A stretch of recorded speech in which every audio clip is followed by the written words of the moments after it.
Welcome back to my channel physiotherapy. तो आज हम देखेंगे स्ट्रेस स्ट्रेन कर्व। तो स्ट्रेस स्ट्रेन कर्व क्या है? स्ट्रेस स्ट्रेन कर्व दो मेन इंपॉर्टेंट चीज़ों पे डिपेंड है, जो कि है स्ट्रेस और strain.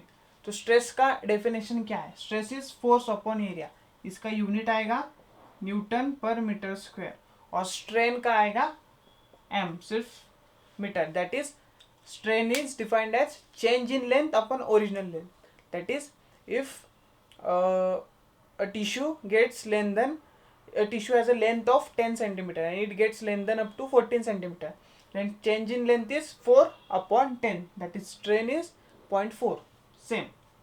So in stress strain curve, this when you apply force, the deformation increases gradually up to the elastic limit or elastic point. So up to this, the elastic point or up to the yield point, the tissue has property to regain its original position. That is, if the original size is this, if it is stretched up to this, then it will again come to this size. Okay, like a rubber, if you stretch the rubber, it will again come to the original point.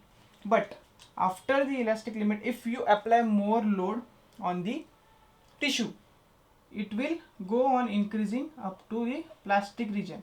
The plastic region for any tissue or muscle is that from which it cannot regain its original form. मतलब वो खुद वापस अपने original state में नहीं आ सकता, क्योंकि उसकी वो इलास्टिक प्रॉपर्टी इस रीजन में ही थी।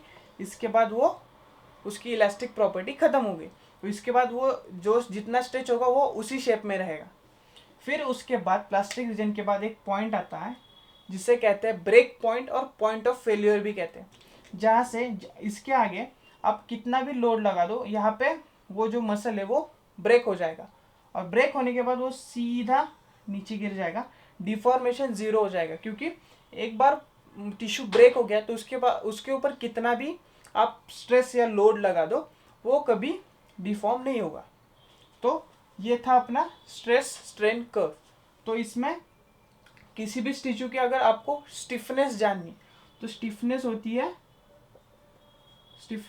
है स्ट्रेस अपॉन स्ट्रेन, जिसे हम यंग्स मॉड्यूलस भी कहते हैं। Young's modulus, that is stress upon strain. तो मसल की स्टिफनेस जो है वो होती है स्ट्रेस अपॉन स्ट्रेन। तो ये हो गया अपना स्ट्रेस स्ट्रेन कर्व। तो अगर आपको ये वीडियो समझ में आ गया तो लाइक, शेयर एंड सब्सक्राइब कर देना।